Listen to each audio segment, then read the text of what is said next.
Sujet numéro 3. Le privilège de l'âge. Il avait invoqué le privilège de l'âge pour justifier qu'il tienne son discours depuis son siège. Assurément, un bon discours, très bien amené, qui avait fait le parallèle entre la politique, suivie en matière d'accueil des étrangers par l'initiateur du prix Félix Houphouët-Boigny et la dernière lauréate de ce prix, l'ancienne chancelière allemande Angela Merkel. Elle avait accueilli plus d'1 million de réfugiés dans son pays en 2015. Nous nous apprêtions tous à applaudir ce beau discours lorsque, on entendit ce qu'on appelle en Côte d'Ivoire un cocota. C'est un coup sec donné sur la tête de quelqu'un avec le majeur replié. Il fait généralement très mal. Il a dit: j'ai aussi une pensée pour mon pays, la Côte d'Ivoire, qui peine encore à engager un dialogue franc et sincère entre tous ses fils et filles pour construire une paix durable au service du bonheur de ses populations et de celles de l'Afrique de l'Ouest. Et toc, évidemment, le groupe de ses militants qui étaient présents dans la salle l'a applaudi à tout rompre.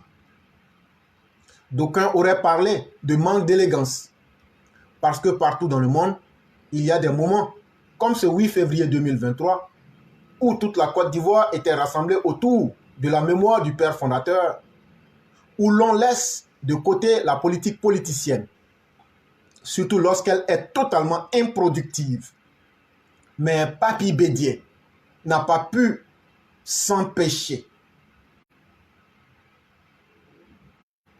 Privilège de l'âge, encore ou histoire de savourer le cocota qu'il venait de donner à Alassane Ouattara. Il se mit à danser lors de la prestation de Magic System, comme il l'avait fait lorsque Soro Guillaume lui rendit visite en sa principauté de Daoukro. Dans toutes les régions de notre pays, les petits-enfants peuvent jouer avec le grand-père, discuter avec lui, le chahuter. Alors, privilège de l'âge, discutons avec lui. Papy Bédié, depuis la fin de la crise en 2011, passé les tentatives de déstabilisation du pouvoir orchestré par des proches de l'ancien régime qui vivaient en exil, qu'est-ce qui a mis la paix en péril en Côte d'Ivoire? C'est ta tentative de coup d'État du CNT déguisé en désobéissance civile avec la création d'un surréaliste Conseil national de sécurité que tu dirigeais. Toutes les chancelleries que tu avais contactées à l'époque t'avaient dit qu'elles ne pouvaient soutenir une chose aussi grotesque que ton CNT qui, dans tous les pays du monde, aurait conduit ses auteurs en prison.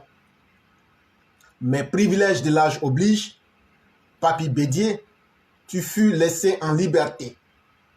Qu'est-ce qui menace la paix en Côte d'Ivoire aujourd'hui, qui demande l'instauration de ce dialogue franc et sincère dont tu parles?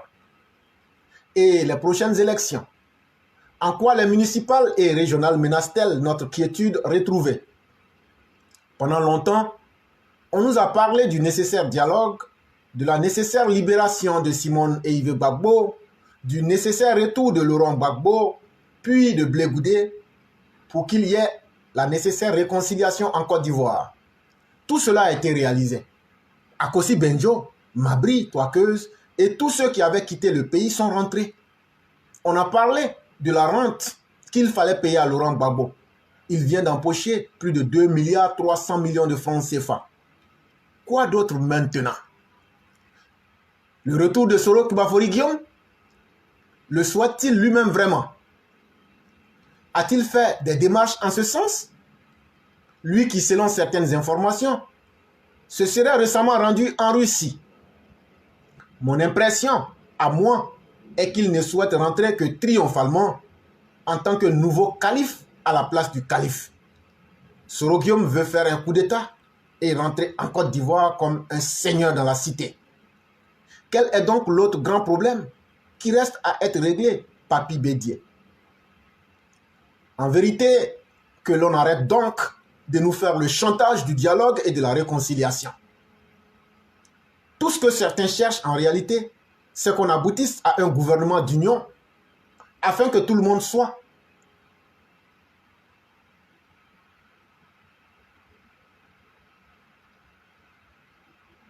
au restaurant. Arrêtez de nous distraire et parlez fort pour qu'on vous entende.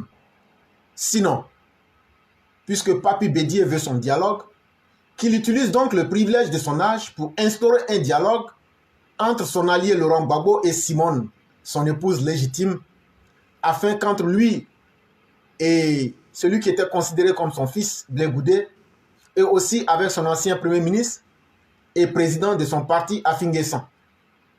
Si Papy Bédié veut redevenir président, qu'il le dise aussi et qu'il se prépare pour 2025.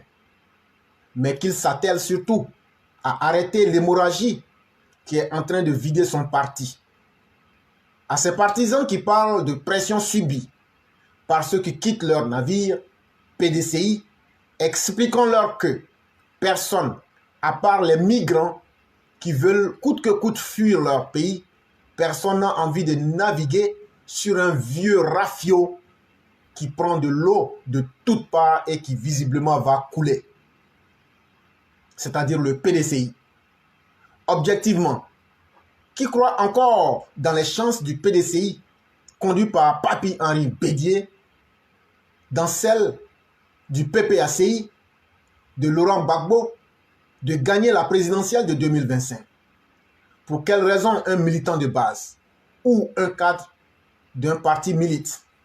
Parce qu'il espère en une possible victoire de son parti qui changerait la vie de la nation et la sienne. Pourquoi veut-on qu'il reste dans un parti qui ne lui offre plus cet espoir? Quel espoir offre aujourd'hui le PDCI et le PPACI quand tout le monde voit ce qu'Alassane Ouattara est en train de réaliser? Et l'on s'étonne que des hauts cadres de ce parti partent vers le RHDP d'Alassane Ouattara. Vous aussi. C'était un article tiré du Banco, très simple à comprendre, donc pas d'explication.